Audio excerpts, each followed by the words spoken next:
आज के स्टोरी बहुत ही खास होने वाले हैं, तो इस स्टोरी को ध्यानपूर्वक जरूर सुने। तो चलो स्टार्ट करते हैं।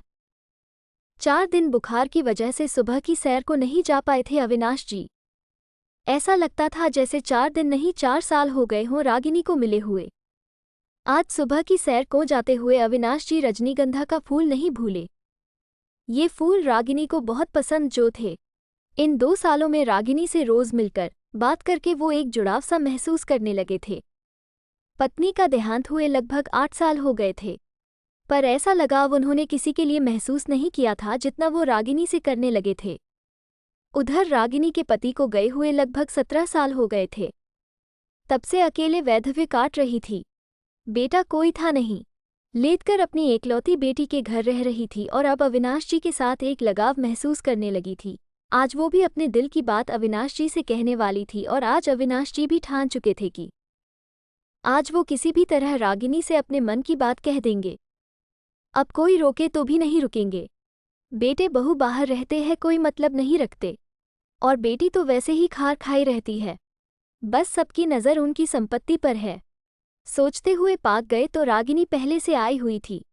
आज वो रागिनी को अपनी जीवन संगिनी के रूप में देख रहे थे। सोचा पहले कुछ भूमिका बांध लें, पर रागिनी पहले ही बोल पड़ी, क्यों न हम एक दूसरे के साथ रहें। इतना सुनना था कि अविनाश जी ने भावुक होकर रागिनी का हाथ पकड़ लिया। उनकी शादी में मेहमान भले कम थे, पर उनके बीच प्यार अनहद था।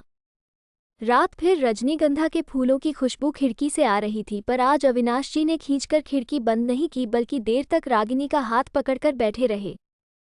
निहारते रहे चांद को, महसूस करते रहे चांदनी को, और निहारते रहे अपनी नई नवेली प्रियतमा को जो बिल्कुल नई दुल्हन सी सकूचा रही थी।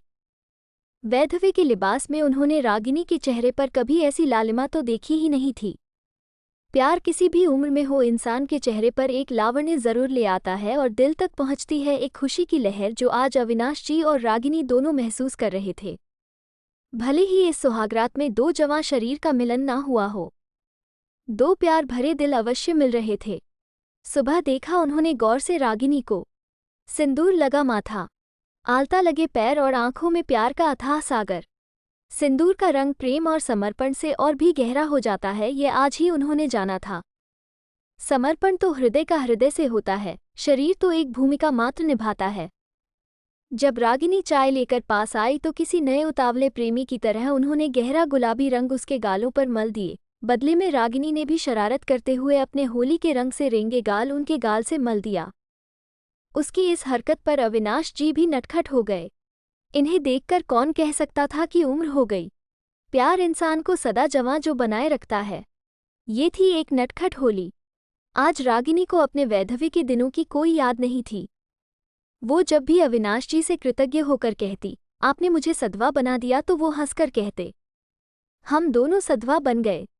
सच में प्यार किसी भी उम्र में क्यों ना हो, इंसान को जीना जरूर सिखा देता है।